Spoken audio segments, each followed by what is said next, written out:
significado do Calvário. O que significa o Calvário para a humanidade?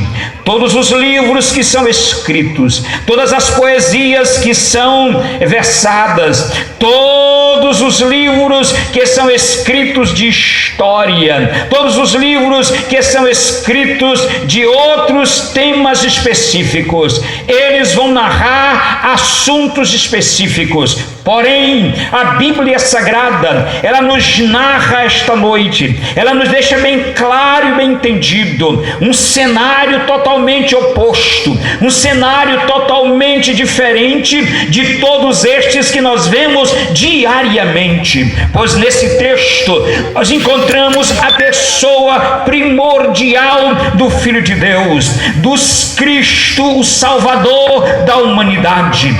Se a gente foi observar o seu histórico, se for observar a sua vida cotidiana, se for observar a sua vida comum diante da sociedade, Jesus não era um homem muito conhecido, ou não estava muito no meio da grande alta sociedade. Jesus era um judeu comum entre o povo, mas Jesus, ele fazia muitas obras poderosas, ele estendia as mãos às pessoas, ele curava os doentes, ele estendia as mãos às pessoas que sofriam, ele tirava as pessoas do sofrimento e do cativeiro. Então Jesus, ele era um homem notável diante da sociedade por ter feito o bem diante dela. Porém, Jesus agora estava dentro de um cenário totalmente oposto. Jesus estava como um personagem central da história. Jesus estava diante de um momento cruciante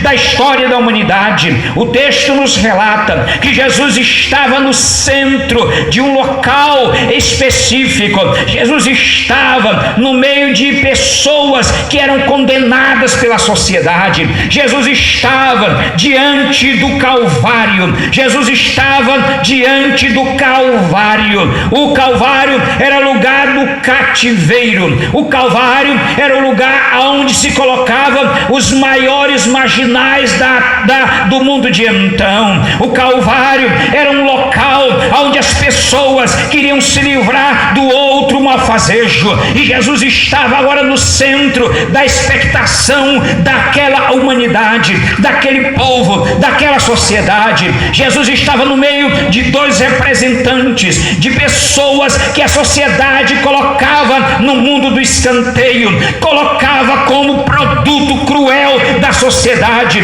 como produto descartável, que não tinha estudo, que não tinha conhecimento, que não teve nenhuma perspectiva de vida, que não chegou a galgar cargos suficientes no meio da sociedade. Jesus estava diante de duas pessoas, senhoras e senhores, que representava a parte mais negra da sociedade, aquela que ninguém quer conviver, aquela que ninguém quer se juntar, que todo mundo repudia, que todo mundo joga de escanteio. Jesus estava no centro destas duas pessoas, representando aquelas pessoas, esta sociedade terrível e decaída. Jesus estava ali, e algumas pessoas passavam e olhavam para Jesus e diziam: este aqui é o filho do carpinteiro, este aqui é de Nazaré, daquela palafita onde nós vemos os seus pais. O seu pai é carpinteiro, ensinou a profissão de carpinteiro para Jesus. Nós conhecemos a sua história, e agora ele está aqui. Não foi esse Jesus que curou muitos enfermos, não foi esse Jesus que fez muitos milagres? Agora desce-te da cruz, salva a ti mesmo e a nós também. Senhoras e senhores, Jesus estava sendo criticado no momento mais cruciante da sua história. Jesus estava enfrentando a maior agonia de todo homem. Jesus estava enfrentando a maior agonia que um homem jamais enfrentou na sua vida. Jesus estava agora no lugar do Calvário. Jesus estava diante de duas pessoas que a sociedade repudiava, e um deles ainda querendo se ver como se fosse um justo.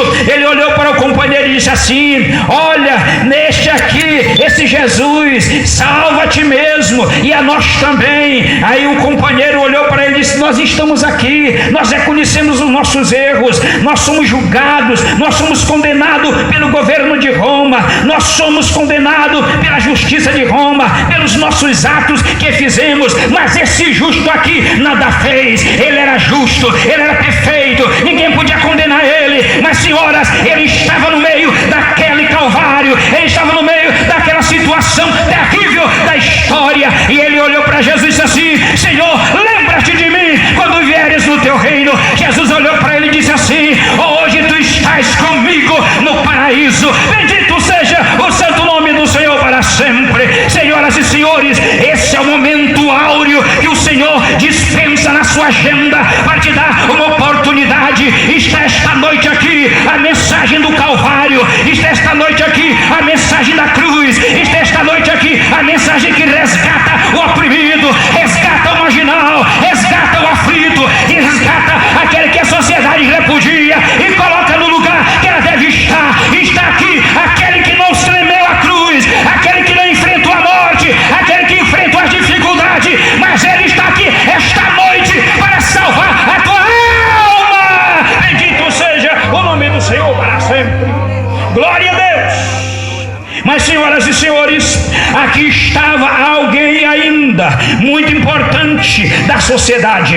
Aqui estava aqueles que faziam parte da nata da sociedade. Aqui nós temos nesse texto pessoas que faziam parte da comissão dos grandes soldados. Aqui estavam capitões de soldados. Aqui estavam homens que estavam na frente de soldados, de 100 soldados. Aqui estavam homens da nata da sociedade, que representava o governo de Roma. Eles estavam aqui representando, e alguns deles também olhavam para Jesus e criticavam Jesus. Jesus estava na cruz e ele pede água e trazem fel para Jesus. Jesus estava no momento mais terrível da sua história, pedindo água para saciar a sua sede, e lhe trazem fel. Senhoras e senhores, isso é cruciante, isso é terrível. Jesus foi um homem que desceu o maior nível de sofrimento de um homem que sofre neste mundo humano. Jesus sabia o que era sofrimento, Jesus sabia o que era desprezo, Jesus sabia o que era crítica, Jesus sabia o que era sofrimento. A Bíblia diz: ele levou sobre si as nossas iniquidades, ele foi transpassado pelas nossas dores, ele foi transpassado pelas nossas iniquidades. O castigo que nos traz a paz estava sobre ele. Ele foi ferido pelas nossas feridas, ele levou sobre si os nossos erros, as nossas falhas, os nossos pecados. Ninguém aqui é justo mais do que outro, ninguém aqui é justo mais do que outro. Estamos no mesmo patamar, somos humanos, somos falhos. Jesus estava na condição de um condenado. Jesus estava na condição de uma pessoa condenada à morte, condenada ao sofrimento e ao desprezo, mas ele enfrentou tudo isso porque ele era o Cristo. Ele enfrentou tudo isso porque ele te ama, porque ele te ama, porque ele te ama, porque ele te ama. Bendito seja o nome do Senhor. Glória a Deus. Aleluia. E a pessoa só é reconhecida depois que morre. Depois que a pessoa morre, fulano de tal era bonzinho. Depois que morre fulano de tal, eu não sabia que fulano de tal era bonzinho como ele. Eu não sabia, fulano de tal tinha um nome, fulano de tal fez muito bem. Depois que Jesus morreu, agora o centurião reconhece e dá glória a Deus. Ele reconhece Jesus. Senhoras e senhores, Jesus está aqui esta noite para te dar paz, para te dar esperança, para te dar perspectiva de vida. Talvez você não dorme de noite, talvez você luta contra os seus próprios dilemas, mas Jesus esta noite, ele está aqui para quebrar cadeia, ele está aqui para tirar pessoas do cativeiro, ele está aqui esta noite para dar esperança, para dar perspectiva de vida, para dar ideais, para fazer projetos e você concretizar os seus sonhos. Jesus está aqui esta noite para te dar vitória. Glória a Deus para sempre.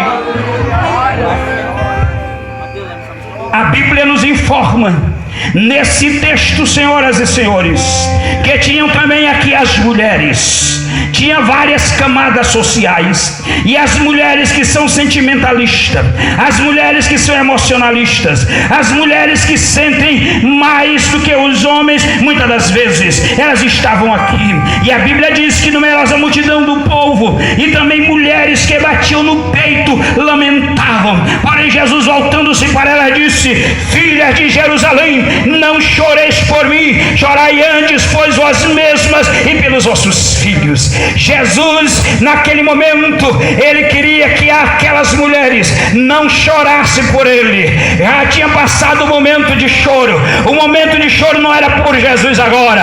O momento de choro era por aquelas mulheres, pela situação que elas iam enfrentar lá na frente. Tem mulheres que